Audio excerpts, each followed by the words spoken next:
நூல் குச்சிகளை கட்டி ஒன்றாக பிணைத்து கோலால் அடித்தால் செவிக்கிரிய ஓசை எழும்.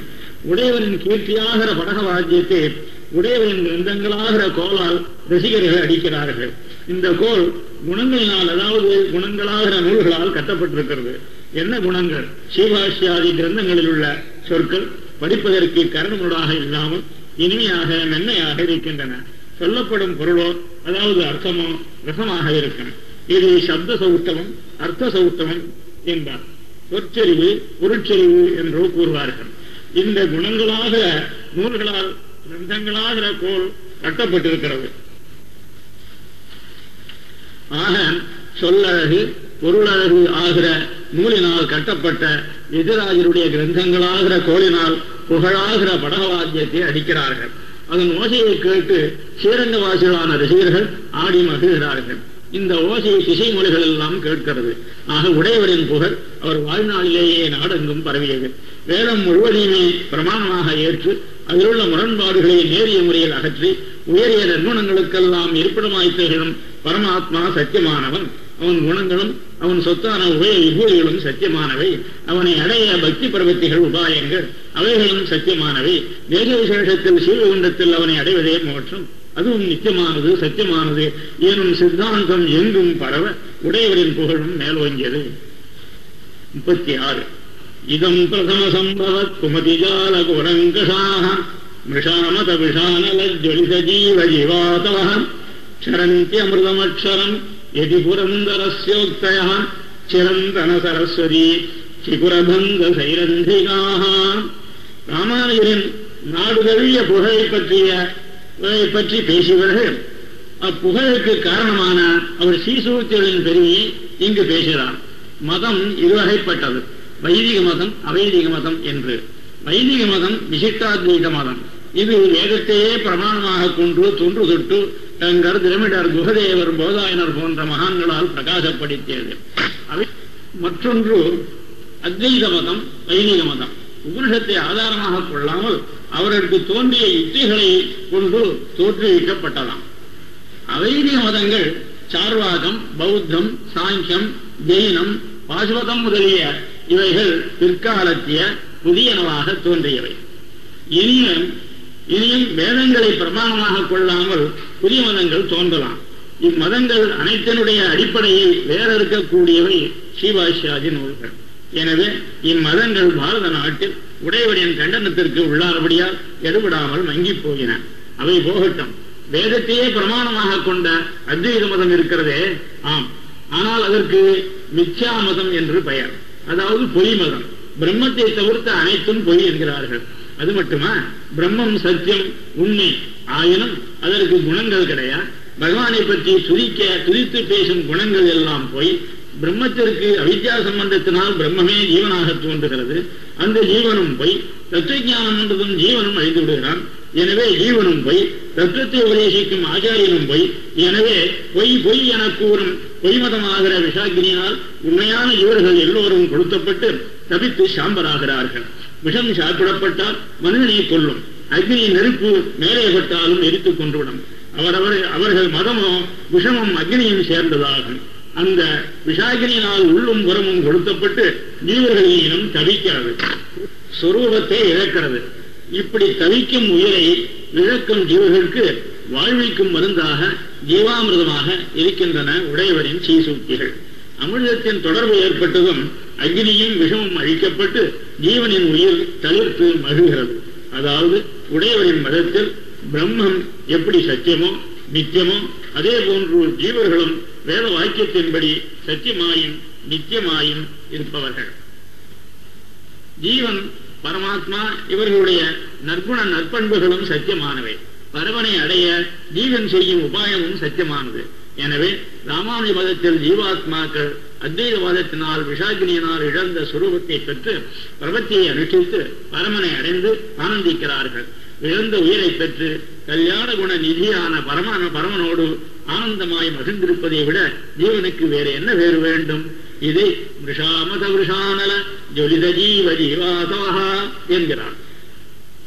அத்வைதம் வைதிக மதம் தானே, அவர்கள் வேதத்தை கொண்டுதானே பிரம்மம் சத்தியம், இதை தவிர்த்த உலகமும் ஜீவனும் பொய், குணங்களும் பொய் என்கிறார்கள். இவ்வாறு பிரமாணம் இருக்க ராமானுஜரால் எல்லாம் சத்தியம் என்று எப்படி கூற முடியும் எனில் கூறுவான். சிரந்தன சரஸ்வதி சிகுரபந்த சைரந்திகாம். பழமையான சொற்களாகிற உபனிஷத்துக்களை அழகாக ஒழுங்குபடுத்துவதில் சைரந்திரிகை போன்றவை உடையவர் ஸ்ரீசூக்திகள். வேதமாதாவின் தலையை வாரி பின்னி முடிப்பையில் சைரந்திரிகை எனும் பணிப்பெண்கள் போன்றவை இவர் சூக்திகள். ராஜாக்களின் அரண்மனைகளில் ராணிக்கு குளித்துவிட, ஆடை அலங்காரம் செய்துவிட, கூந்தலை ஒரு மயில் கூட உதிராது வாசனை தைலத்தை தடவி சிக்கலை போக்கி வாரி பின்னி அழகாக கொண்டை போட்டுவிட பணிப்பெண்கள் இருப்பார்கள். அவளுக்கு சைரந்திரிகை என்று பெயர். பல வகையான வாக்கியங்களோடு கூடியது வேதம். சரஸ்வதி என்று சொல்லுக்கு பெயர். வேதத்தை ஒரு ராணியாக மனதில் கொள்ளுவோம். தலையை உத்தமாங்கம் என்பர். மனிதனின் உறுப்புகளுள் தலை சிறந்தது. வேதத்தின் உயர்ந்த பகுதியை, பரபிரம்மத்தை பற்றி பேசும் பகுதியை வேத சிரசை உபனிஷத்து என்பர். இந்த உபனிஷத்து வேதமாதாவாகிற ராணியின் தலை. தலையில் மயில்கள் அடர்ந்த கூந்தல் போல் உபனிஷத் வாக்கியங்கள் உள்ளன.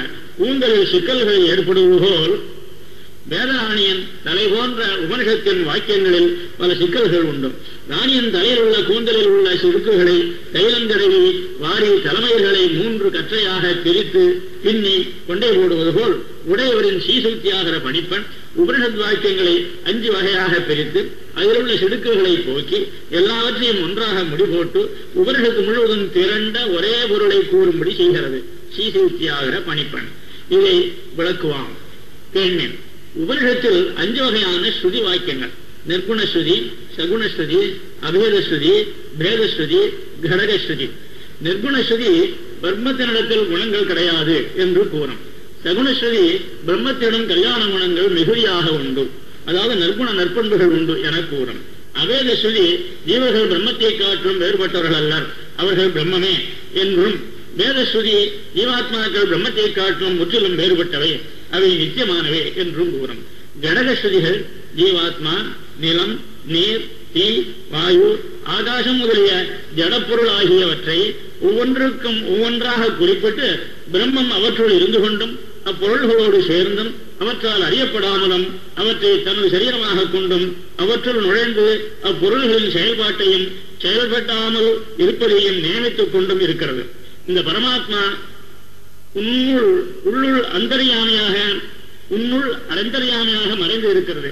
இயற்கையாகவே அமிர்தமாயிருப்பதோடு ஒவ்வொரு ஜீவனிடத்திலும் ஒவ்வொரு ஜடமான அச்சேதன பொருளிலும் பூர்ணமாக நுழைந்தும் நிறைந்தும் இருக்கிறது என்று சேதனமும் அச்சேதனமும் பிரம்மத்தை காட்டிலும் வேறுபட்டவை. ஜீவன் பிரம்மத்தை காட்டிலும் முற்றிலும் வேறானது என்று பேதத்தையும் ஜீவனை சரீரமாக கொள்வதால் அபேதத்தையும் கடகஸ்ருதிகள் தெளிவாக கூறுகின்றன. இனி 5 வகையான வேத வாக்கியங்களுக்கு எப்படி பொருள் கொள்ள வேண்டும் என்பதை பார்ப்போம். பொதுவாக ஒரு வாக்கியத்திற்கு பொருள் விளங்காவிட அல்லது இப்படியா அப்படியா என்று ஐயம் ஏற்படின் அதே நூலில் வேறொரு இடத்தில் இவ்வாக்கியத்தின் கருத்து விளக்கப்பட்டிருந்தால் அதே கருத்தை பொருளை இங்கும் ஏற்க வேண்டும். அதே நூலில் வேறு இடத்தில் விளக்கப்படாவிடில் நாமே முன்பன் கூற்றுக்கு முரணில்லாதபடி உச்சிதமான பொருளை சொல்ல நமக்கு உரிமை உண்டு. இக்கோட்பாட்டை மனதில் கொண்டு நிர்குணஸ்ருதியின் பொருளை ஆராய்வோம். வேதம் ஒரே வாக்கியத்தில் பிரம்மத்திற்கு தீய கட்ட குணங்களை விலக்கி நற்குணங்களை பேசுகிறது. அந்த வாக்கியத்தை கவனமாக கேளுங்க. இந்த பரமாத்மா பாபமற்றது, பாபம் ஒட்டாதது, கிழத்தனமற்றது, சாவு அற்றது, கவலை சோகம் அற்றது, உண்ணும் ஆசை பசி அற்றது, பருகும் ஆசை தாகம் அற்றது, போக்கிய போகோபகரண போகங்கள் சம்பந்தமான நித்தியமான ஆசையை உடையது, அதாவது நித்திய கூலியோடு கூடியது. போக்கியம் என்றால் சுகத்தை நுகர்வதற்கு உரிய பொருள். போகோபகரணம் என்றால் ஒன்றை அனுபவிப்பதற்கு உதவியாக இருப்பது. போகஸ்தானம் என்றால் இன்பத்தை நுகர்வதற்கு ஏற்ற இடம். இவை 3 நித்திய கூலி எனும் சீமை குண்டத்தில் அமைந்திருக்கிறது. இவற்றை சொத்தாக உடையவனே வேதம் சத்தியகாமகா என்று கூறும். சத்தியசங்கல்பகா தடையற்ற வீணாகாத எண்ணத்தை விருப்பத்தை உடையவர். இங்கு பரமாத்மாவே என் குணத்தவன் என்று கூறும்போது முதலில் 6 தீய கட்ட குணங்கள் இல்லாதவன் என்று கூறி முடிவில் 2 நற்குணங்கள் உடையவன் என்று கூறுகிறது. இதே முடிவில் நிர்குணம் என்று கூறும் சுதிக்கு கெட்ட குணம் இல்லாதவன் என்றும் குணங்களை கூறும் சுதிக்கு நல்ல குணங்கள் உடையவன் என்றும் வேதமே காட்டிய வழியும் தானே நிர்குண சுதிக்கு பொருள் கொள்ள வேண்டும் நிற்க அபேத சுதியை பார்ப்போம். ஏகமேவ அத்விதீயம் பிரம்ம, பிரம்மம் ஒன்றே, அது இரண்டாவது இல்லாதது என்று பொருள். இக்கூற்றை கொண்டு பிரம்மத்தை தவிர நாம் பார்க்கும் பொருள் எல்லாம் பொய்யானவை. நாம் பிற பொருள்களை கண்ணால் பார்க்கிறோமே எனில் கண்ணில் நாம் பல பொருள்களை பார்க்கிறோம், விழித்ததும் அவை ஒன்றுமே இல்லையே, ஏன் அவை பொய். அதுபோல நாம் பார்ப்பது அனைத்தும் பொய். எனவே ஸ்ருதி பிரம்மம் ஒன்றே என்கிறது என்பர் அத்வைதீகம். இம்மாதிரியான வேத வாக்கியங்களுக்கு வேதமே பொருள் கூறினால் அதை ஏற்பதுதான் நியாயம். கடகஸ்ருதி எல்லா பொருள்களிலும் அது அறிவுடையதோ அறிவற்றதோ, சேதனமோ அச்சேதனமோ, அவற்றில் பிரம்மம் அந்தர்யாமியாய் உள்ளே இருக்கிறது. அதோடு அப்பொருள்களை தனக்கு உடலாக சரீரமாக கொண்டிருக்கிறது. இந்த நீதிப்படியின் அபேத ஸ்ருதிக்கு பொருள் கொண்டால் உலகில் உள்ள ஜீவர்களையும் ஜடப்பொருள்களையும் சரீரமாக உடைய பிரம்மம் ஒன்றே. ராமன் ஒருவனே என்றால் தன் உடலோடு ஆடைகளோடு அணிகலங்களோடு கூடிய ராமன் ஒருவனே என்றுதான் பொருள் கொள்ள வேண்டும். ஸ்ருதியில் இரண்டாவது பொருள் இல்லை, அத்விதீயம் என்று கூறுவதன் கருத்தை அளவந்தார் அழகாக கூறுவார். ஏதா சோழ சம்ராட் அத்விதீயோஸ்தி பூதலே. சோழ அரசன் சக்கரவர்த்தி, அவன் இந்நிலத்தில் இரண்டாமவன் இல்லாதவன் என்று கூறினால் சோழ அரசன் நிகரற்றவன், அவனுக்கு இணையாக மற்றொரு அரசன் கிடையாது என்று பொருள் தவிர சோழனுக்கு சிற்றரசர்களும் பிரஜைகளும் அரண்மனை முதல்களும் இல்லை என்று பொருள் அல்ல. எனவே அவேத ஸ்ருதி சேதனாசேதனங்களை சரீரமாக உடைய பிரம்மம் ஒன்றே, அது நிகரற்றது என்று கூறும். வேதஸ்ருதியோ பிரம்மத்தின் சரீரமான ஜீவனையோ ஜடப்பொருளையோ கூறும். ஆக எதுவும் பொய்யில்லை, கனியில் காணப்படுவதையும் பொய்யல்ல. மனிதன் தன் வாழ்நாள் வரை இருப்பது போல கனிவில் பொருள்கள் சொப்பன காலம் வரை இருப்பவை, அவையும் பொய்யல்ல. பிரமாணமான வேதத்தில் சில வாக்கியங்கள் சில உண்மையானவை சில பொய்யானவை என்பது தகாததாகும். இதை ஏற்காது போனால் வேதஸ்ருதியை போன்று அவேதஸ்ருதியும் பொய்யாகும். இவ்வாறு அத்வைதத்தை கூறுபவர்களும் பொய்யாவார்கள். எனவே அம்மதம் நிரூபிக்க முடியாததாகும். எனவே ராமானுஜனுடைய ஸ்ரீசூக்தியாகிற சைரந்திரிகா வேத மாதாவின் வேத வாக்கியங்களாகிற கூந்தலை கடகஸ்ருதியாகிற தைலத்தை தடவி சிக்கலை எடுத்து 5 வகை ஸ்ருதிகளாகிற 5 ஜடகளை அழகாக பின்னி கொண்டே போட்டு விடுகிறாராம். ஒரு ஸ்ருதியின் பொய் என்று தள்ளாமல், அதாவது சிக்கல் உள்ள மயிரை அறுத்து எரியாதது போல் வேதம் முழுவதற்கும் பிறந்த கருத்தை கூறுவது ராமானுஜ மதம். இதை ஆச்சாரிய முகமாக காலட்சேபம் பண்ணுகிறவர்கள் நன்கு அறிவர். சீவாசாதி நூல்கள் மோட்சத்தை அமிர்தத்தை அளிப்பது உறுதி என்கிறார் சுவாமி தேசிகன். சிரந்தன சரஸ்வதி சிகுரபந்த சைரந்திரிகாக. இந்த அடியினால் சுவாமி தேசிகன் ஒரு ஐதிஹ்யத்தை மனதில் கொண்டு சூச்சனை பண்ணியதாக சொல்வதுண்டு. அதை கேளுங்கள். சீவாஷிகாரருடைய அந்திம காலத்தில் வித்வான்களாகிய சிஷ்யர்கள் அவர் அருகில் அமர்ந்து பேசினார். உடையவருக்கு பிறகு நம் சித்தாந்தத்தை ஸ்தாபிக்கவல்ல சிறந்த ஆச்சாரியர் யாரும் இல்லையே என வருத்தப்பட்டுக் கொண்டு பேசிக் கொண்டிருந்தார். இவ்வார்த்தை காலில் விழுந்ததும் ராமானுஜர் அவர்களை அருகில் அழைத்து, நீங்கள் என் சிஷ்யான பொங்கு பிராட்டியின் இல்லத்திற்கு சென்று அவளை பாருங்கள், உங்கள் கவலை நீங்கும் என்று சாதித்தார். உடனே அவர்களும் அங்கு சென்றனர். அப்பெண்மணி இவர்களை உபசரித்து வந்த காரணத்தை கேட்க, அவர்களும் உடையவருக்கு பிறகு இவரை போன்ற ஆச்சாரியர் யாரும் இல்லையே, இப்பொழுது இருப்பவர்கள் வயதானவர்கள், எங்களுக்கு இதுதான் கவலையாக இருக்கிறது என்றார்கள். பொங்கு பிராட்டி உள்ளே சென்று வாசனை தைலம், சீப்பு, சேப்பு பட்டு கயிறு, கொழுப்பு பட்டு கயிறு இவற்றை எடுத்து வந்து அவர்கள் எதிரில் அமர்ந்தாள். தன் தலைமையிற்கு தைலம் தடவி சிக்கல்களை நீக்கி நன்கு வாரி பல கற்றைகளாக கட்டி பின்னி அதை சிவப்பு கயிற்றினால் நன்கு கட்டினாள். பின்னர் சிறிது நேரம் சுகமாக இழப்பாரினாள். பிறகு வெள்ளைப்பட்டு கயிற்றால் இருக கட்டிவிட்டு அவர்களை வணங்கி விடை கொடுத்து அனுப்பினாள். அவர்களுக்கு ஒன்றும் புரியவில்லை. நேரே எம்பெருமானாரிடம் வந்து நடந்ததை சொன்னார்கள். அதற்கு தாமே புன்சிரிப்புடன் விளக்கினார். இந்த பெண்ணை நம்மில் உறுதியாக நினைக்க வேண்டாம். வேதங்களே இப்பொன்னுருவம் கொண்டன. நான் வேத அவேத ஸ்ருதிகள் சகுண நிர்குண ஸ்ருதிகள் எல்லாம் சத்தியமானவை என்றும் கடகஸ்ருதியினால் பரஸ்பர விரோதத்தை போக்கியதையும் உபனிஷத் அர்த்தத்தை நிர்ணயம் செய்வதையும் கண்டு பெண்ணுரை கொண்டு நமக்கு சிஷ்யாக நடித்தாள். உங்களுடைய கூந்தலே உபனிஷத் வாக்கியங்கள். இவள் கூந்தலை முதலில் உதறிவிட்டது தவறான பொருள் கூறி பிற மதத்தினர் வேதாந்த சித்தாந்தத்தை சீர்குலைய செய்ததை காட்டும். தைலந்தடைவது அந்தர்யாமிய ஸ்ருதிகளை கொண்டு வேதார்த்த நிர்ணயம் செய்ய முனைந்ததை காட்டும். சிக்கலை எடுத்து கூந்தலை ஒழுங்குபடுத்தி பின்னியது வாதிகளின் விபரீதார்த்தங்களை கண்டித்து உபனிஷத் வாக்கியங்களின் ஒற்றுமையை உறுதிப்படுத்தியதை காட்டும்.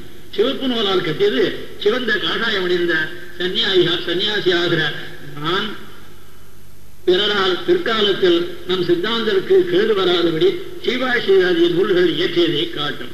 பிறகு சிறிது நேரம் சுகமாய் அமர்ந்திருந்து வேதவேத்தியனான தன் நாயகனோடு சேர்ந்து இன்பமாக இருந்த நிலையை காட்டும் என்றார்.